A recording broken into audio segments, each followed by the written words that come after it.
How do you? I mean, what would you suggest using social media tools to kind of build awareness for those kind of things, SEO almost kind of thing? So kind of, how do you use social commerce? Yeah.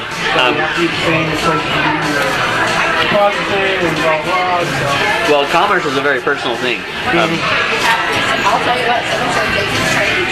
People buy the things that their friends and family buy. Yeah. And again, not enough not enough e-commerce websites are doing this. I used to work for Backcountry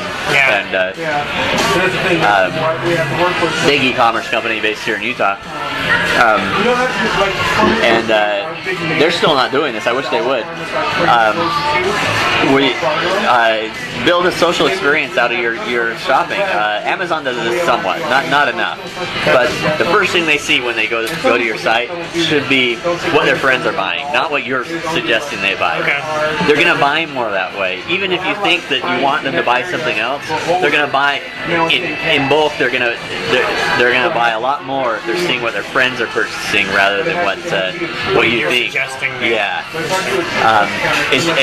E-commerce is just such a personal thing. I think you're going to see a lot better results there. I think the first company that truly embraces that concept and really goes full force with that will probably do the best at e-commerce. Amazon's sort of getting there. They're still not there though. But that's the key to e-commerce. Drop shipping is now completely possible. In fact, you can set up your own dropship relationships now if you go from vendor to vendor and supplier to supplier, and just set up relationships, figure out how you're going to organize a dropship. You don't even need software or intermediary companies to do that. Sorry to Jeremy Hanks on that, but you can do that on your own nowadays. Very interesting. Don't tell Jeremy Hanks I said that. I don't care, but I'm not a very technical person myself either. Obviously, you know a lot about how to code and program and that kind of stuff. I mean, for a non-technical person like me, how do I kind of learn that? Or? Yeah. Well, number one, I recommend learn at least some basics. Learn some HTML, maybe a little JavaScript. I know a little HTML. JavaScript, I don't know much about. Spend just a little time learning a little JavaScript, some if-then statements or something like that. Enough to be dangerous. Yeah. And I think you can go far with that. Like with Facebook, for instance, half the stuff they provide, I can access the information just by being able to call their libraries and make a simple call that I can copy and paste from their documentation. It's really not that hard to learn once you figure out the very basics, and that can get you going in that.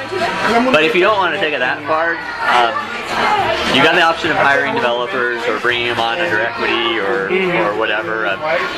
My argument is usually if you're bringing a developer on equity, they should own a significant part of the company if it's a tech company. Why do you say that? Just to have kind of a stake that well, job at it? They're the bottom line.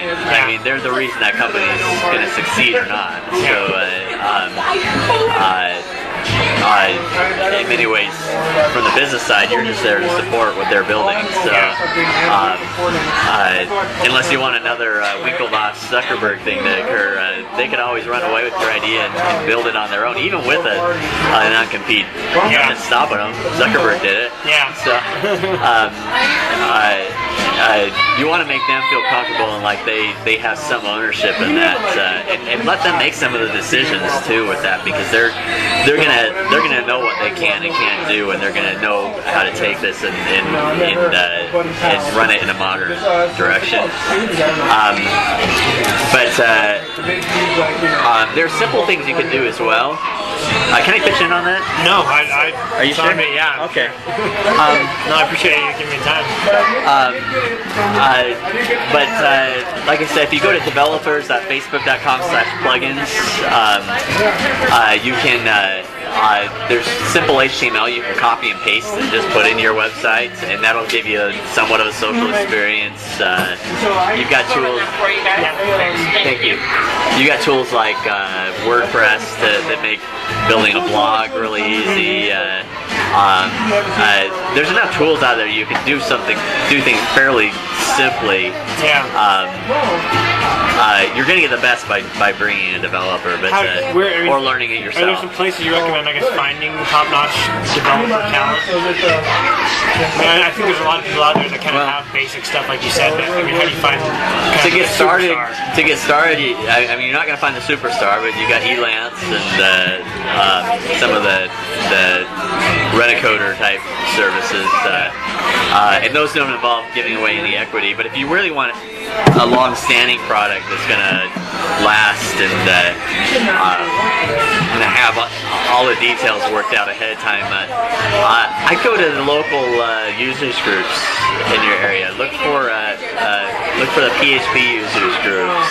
Look for the Linux users groups, the .NET users groups, and approach them, because you're going to find the most devoted people to those languages there, and they're going to be the smartest in that area. So that's generally my recommendation. I found the best workers I've ever worked with have been from those users groups.